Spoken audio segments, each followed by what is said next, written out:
Next, I'd like to show you how to run a copy through the scanner and make a scan to the network or a USB drive. You'll notice on the home screen there's a copy section, a scan section, and a job section.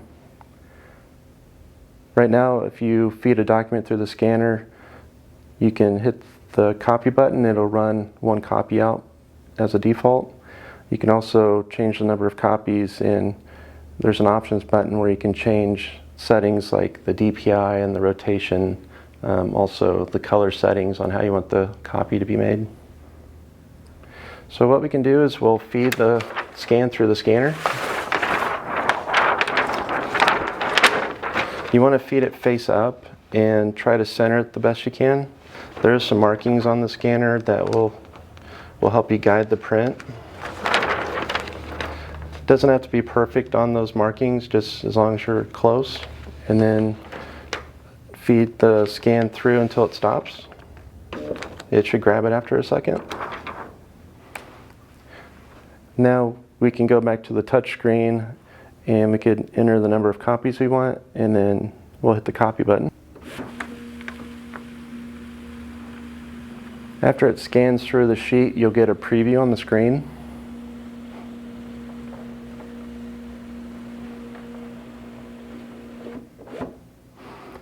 You can tap that preview to enlarge it. And on this screen here, you can pinch and zoom to zoom in and check to make sure that the scan went through okay. That looks pretty good, so I'm going to hit the back button. At this point, you can keep feeding in more documents. Just hit the plus symbol before each scan, and it'll add more scans to your copy job. If you need to eject the print, there is an eject button in the bottom left corner. That'll eject the print so you can remove it. When you're ready for it to start printing your copies, hit the copy button, and it will print out collated sets of your copies. Next, I'd like to talk to you about how to scan to a network folder or scan to a USB drive. You'll notice on the home screen here, there's a scan tile here. A lot of times it's defaulted to a network location, like this one is set to scan to network folder. It could also be defaulted to an email or scan to a USB drive. There's a send button here when you're ready to scan, so by default you can walk up, feed a scan in, and hit send, and it'll send it using all the default settings, and it'll send it to your default destination.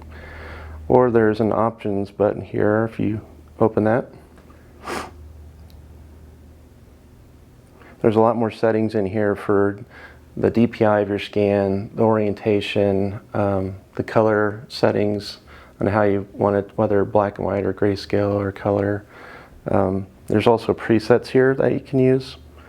So for example, there's a black and white scan preset, color maps, color lines. If you have a scan that's got some highlighter on it, mixed content's really good for that one. And then there's also a destination. So right now it's going to a file server. Gives you an option to change the file name here. And there's a file type. So you can scan to a TIFF file, a JPEG, or a PDF. You have color mode. So you can scan to color, grayscale, black and white. If you scroll down, there's some more options for resolution. There's an option for original paper type. This helps a lot with your scan quality, especially if you have older drawings that are faded or they're on translucent paper or they're just discolored. You can change that original paper type. So we have white paper, photo, old, translucent, blueprint. There's even one for ammonia, old blueprints. So those help a lot with how the scan will turn out. There's also content type. There's lines, mixed, and image. Image being the higher quality for the scan. There's even more settings. If you hit this little gray circle with the sliders on it. In here, there's even more advanced settings for background removal, color removal, background removal, black enhancement, automatically straighten. There's reduced scan quality, reduce scan speed to enhance quality. That helps a lot if you have scans that are fragile and you just wanted to slow it down so that it doesn't damage the scans at all. So a lot more settings in there. There's even a file size setting, so you can compress your PDFs to make the file sizes smaller. You'll sacrifice quality for file size. There's different levels ranging from small to large. And then when you're ready to scan, you can grab a print. So when you're ready to scan, you feed the scan face up and you center the scan as the best you can. You can use the markings to help guide you. And then just feed it in until it stops and it should grab it.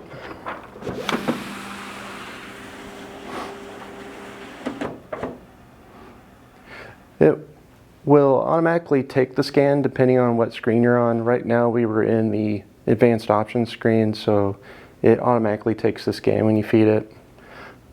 It gives you a preview of the scan. You can tap on it to enlarge it, and you can pinch and zoom to see the scan, see if it's scanned in good enough or not. And at this point you can continue feeding more scans through and it'll add more pages to your file. So by default it'll make a multi-page file. Or if you want it to be single page, you can just hit send after each scan and it'll send and save each page as an individual file. So I'm going to go ahead and hit the plus symbol and I'll feed in another one.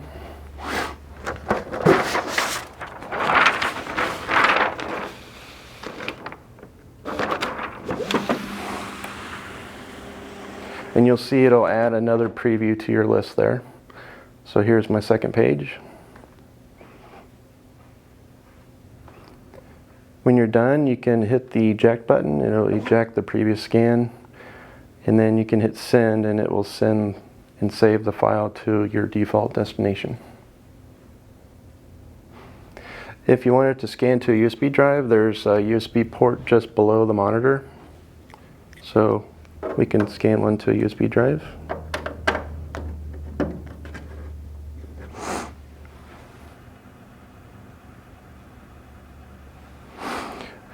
To scan to a USB drive, if it's not your default, what you can do is go to the scan icon at the very bottom, and then it'll give you an option to choose the destination.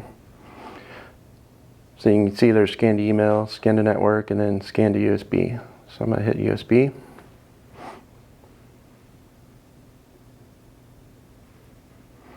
And it gives you the same presets and settings that you saw on the scan to network screen. So I'm going to go ahead and scan one through.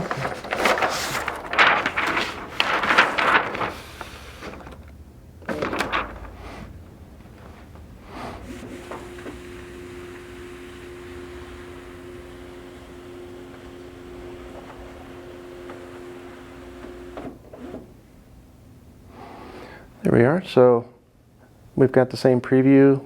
Everything looks good. And I'm going to hit send and that'll save it to the flash drive.